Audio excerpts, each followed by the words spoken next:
In 2023, Volkswagen released a commercial that resurrected Elis Regina, a legendary Brazilian singer who passed away in 1982 to sing with her living daughter. Elis Regina spent her life as a fierce vocal critic of military dictatorship and corporate overreach. Now, 40 years after her death, her digital ghost was singing to sell cars for a massive transnational corporation. This is the posthumous simulacrum. It's a highly realistic, synthetic copy of a person that creates a deep, uncanny unease because it strips away the actual human being, leaving behind a hollow puppet that can be manipulated indefinitely.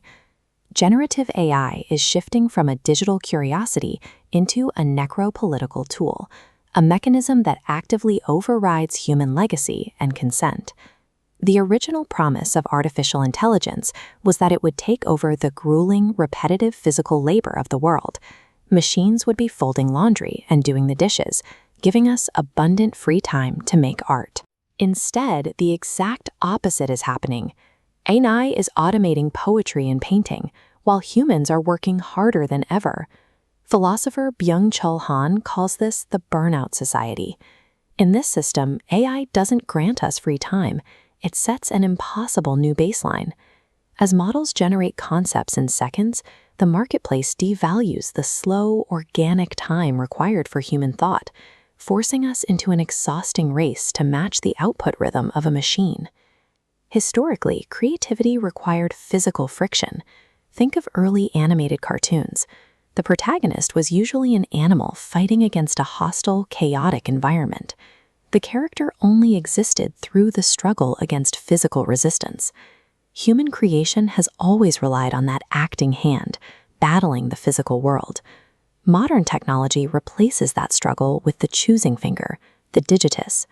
It's a sterile, frictionless loop of scrolling, tapping, and accepting algorithmic suggestions. When we eliminate the hesitation, the physical resistance, and the agonizing journey of making something from scratch, we hollow out the creative process. What looks like ultimate convenience is an illusion of autonomy that quietly extracts the human soul from the work. This brings us to the new identity of the creator, the prompt engineer. We treat typing a command into an AI as a spontaneous burst of creativity. In reality, studies show it is an act of submissive data science. To get a professional result, you have to abandon your natural intuition. You are forced to adapt your own thoughts to the machine's strict mathematical syntax, adjusting weights and bending to the algorithm's rigid architecture. The 2023 SAG-AFTRA strikes confronted somatic theft, the prospect of studios paying a background actor for a single day to scan them, then owning a digital, endlessly reusable puppet of their face and body forever. Similarly, the New York Times sued OpenAI for allegedly ingesting millions of copyrighted articles to train its models. The machine is parasitically scraping the cognitive and cultural history of humanity. The AI is not an independent creator. It acts as a ventriloquist puppet, speaking only because it has successfully cannibalized the friction, the suffering, and the lived experiences of actual humans. To understand why this feels so deeply wrong, we have to look at the work of philosopher Walter Benjamin. In 1935, he argued that a physical piece of art possesses a unique presence in time and space. He called this the aura. The aura is the invisible weight of the artifact. It carries the vulnerability, the mistakes, and the history of the artist, serving as a shared language between human souls. An AI-generated image might have flawless aesthetic perfection, but it feels existentially dead. The machine has no biological body. It has no desire. It cannot suffer.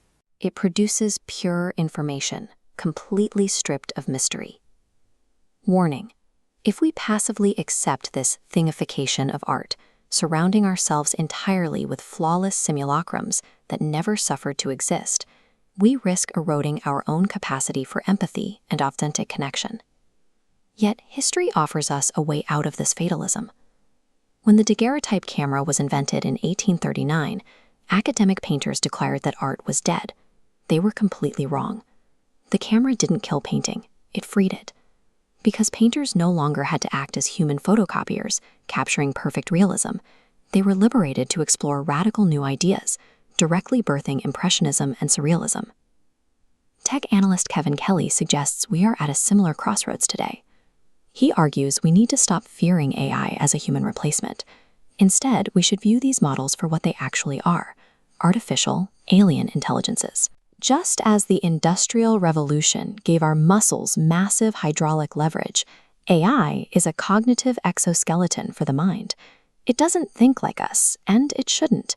It is a tool designed to process patterns far beyond our biological capacity. This technology is only a threat to our identity if we make the mistake of trying to compete with its alien nature, rather than directing its sheer computational power. We are seeing the return of the polymath. Renaissance figures like Leonardo da Vinci flowed fluidly between anatomy, painting, and engineering. Later, we built walls of hyper-specialization, isolating the programmer from the philosopher. AI destroys those walls, acting as a universal translator. This shifts the human role. We stop acting as the manual executors of content and become Homo poeticus, the ethical directors who provide the specific intentionality and moral purpose that the software lacks. If we treat AI like a slot machine, we lose our identity.